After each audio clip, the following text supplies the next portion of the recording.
decía Jorge, nos queda una hora y aquí estamos para que nos vapuleéis si deseáis.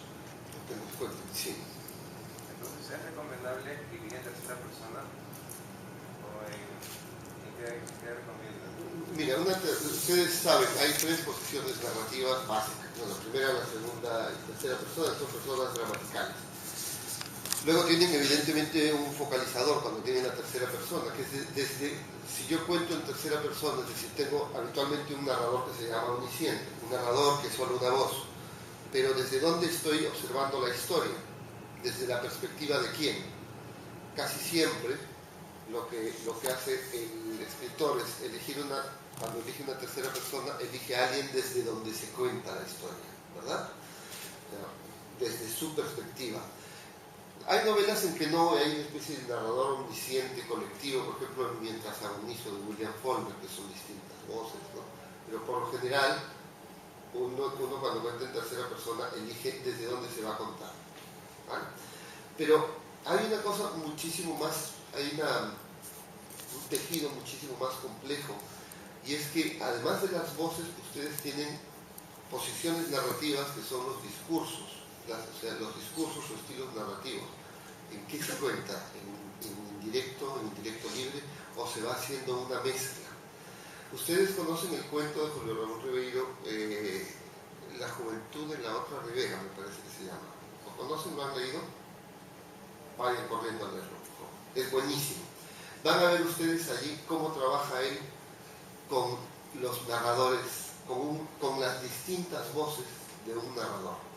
Es decir, nunca se cuenta en plano, nunca se cuentan ustedes solo en primera persona o en segunda o en tercera. Una buena novela casi siempre va mezclando cosas, casi siempre va poniendo la voz de un personaje, la voz de un narrador omnisciente, a veces aparece un narrador testigo que cuenta otra cosa. Hay novelas que se cuentan solo en primera persona, pero incluso esas historias, si ustedes las leen con atención, verán que por ahí se filtran las voces de otros personajes. Nunca hay una novela plana, nunca hay una novela contada solo en tercera persona o solo en primera persona.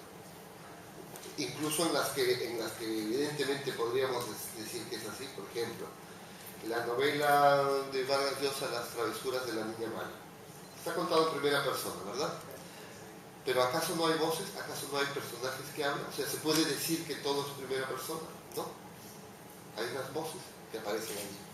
Hay una especulación. Hay un narrador que funciona como narrador testigo, no como narrador omnisciente. Por ejemplo, cuando Ricardo Somocurcio habla de lo que le ha contado su amigo Barreto en Londres, si recuerdan la novela, ¿qué está haciendo? Está trabajando como un narrador testigo. Él no ha visto eso. Está escuchando lo que le ha contado el otro, aunque no estemos escuchando su voz entrecomillada o con guiones, ¿verdad? Lo que está haciendo es una transferencia de la narración. O sea, incluso en las narraciones en primera persona hay una mezcla. Vargas Llosa, ¿habías terminado? Para la novela, al tener más cantidad de personajes, por lo menos los más importantes, ya lo tengo que tener definido. ¿Y cómo hacer cuando quiere ingresar uno que no lo tenía planeado? ¿Te refieres a cuando surge un personaje nuevo que tú no tenías planteado en la novela? Bueno, es que normalmente si surge un personaje, nosotros hablamos de personajes cuando van a tener cierta importancia dentro de la ficción que estamos haciendo. Si es así, es porque entiendo que tu relato está demandando ese personaje porque lo necesitas para cumplir alguna misión dentro de la novela. ¿Sería la pregunta por ahí o no? ¿O haría un personaje que sirve para decir, bueno, fue cuando se conoció a Juan el cochero, Juan abrió la puerta, le dijo tal, y ya después conoció a María, pero sigues hablando de María y ese personaje desaparece y no vuelve a tener más protagonismo en la novela? Por eso la pregunta quería entenderla si es un personaje que va a coger potencia dentro de la ficción que estamos contando o va a ser un personaje de transición que no va a tener mucho peso. Que va a coger potencia. Bien, pues entonces eso primero, lo primero que tienes que analizar muy bien antes de dar entrada a un personaje que va a coger potencia es cómo va a ser su compromiso y su relación con todos los demás personajes de la novela. porque si ha de entrar una persona nueva a esa casa, deberá tener una función que cumplir, porque esto, las novelas es como el teatro, es decir, no sé, Jorge, si recuerdas esta cita, de que si tú sacas un clavo en una novela es porque piensas a colgar a alguien de ese clavo, porque si vas a colgar una chaqueta es una cosa previsible que no va a servir para nada ni le vas a dar una información al lector. Es decir, mi respuesta sería, piensa muy bien antes de meter un personaje nuevo cómo se va a interrelacionar con todos los demás personajes de la ficción que estás creando. Evidentemente hay personajes que pueden surgir en ese proceso de descubrimiento de la historia, y por eso es preferible que surjan cuando ustedes están empezando a hacer el argumento. Es decir, no cuando, si surge cuando ustedes ya están trabajando la novela, quiere decir que algo ha ido mal, ¿no? O sea, que no tiene mucho sentido. Cuando hablamos nosotros con los amigos guionistas, nos sorprende mucho lo que se parece el trabajo de los guionistas al trabajo de los novelistas, ¿no? Tengo unos amigos que trabajan en las series, no sé si pasan aquí de Antena 3 y estas, y ellos trabajan y hacen sus personajes y hacen una cosa que le llaman la Biblia, que es un libro donde ponen toda la información de los personajes, todo lo que no sale en la serie. Cuando la serie va avanzando y los capítulos se van haciendo por las exigencias de la dinámica de la televisión, de pronto se van inventando nuevos episodios, a diferencia de lo que ocurre en una novela con sus capítulos, de pronto ocurre un conflicto que no tienen cómo resolver y dicen, vamos a la Biblia, y buscan cómo tiene que reaccionar ese personaje. Entonces ahí descubren, o mejor dicho, ya lo han puesto, este tipo tiene un hermano. ¿No han visto esas series en que de pronto aparece un hermano o un familiar lejano, alguien? Pues si es que no se lo han sacado de la manga. Ese está en la Biblia, ese está en la parte de la vida de los personajes. Ustedes cuando escriben una novela probablemente van a escribir el 10 o el 20% de todo el mundo que han generado. ¿Vale? O sea, ustedes van a contar solo una parte de ese mundo y a medida que avanzan se van a dar cuenta de que el mundo que han creado es muchísimo más grande y más complejo.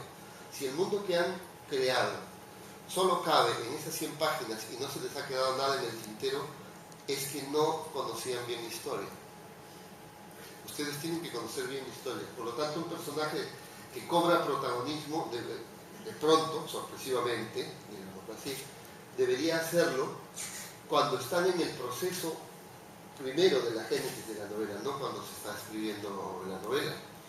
Lo que decíamos ahora de Vargas Llosa y lo que nos pasa a muchos. Carlos estaba escribiendo una novela de un tipo y de pronto se fue a Nueva York para investigar por qué ocurre en Nueva York su novela y tal. Y fue variando la historia a medida que iba descubriendo qué era lo que quería contar. Es decir, ustedes primero tienen que conocerla. Es allí, David, ¿verdad? Es allí donde surgen estos personajes más potentes, sí. Claro. ¿Cómo?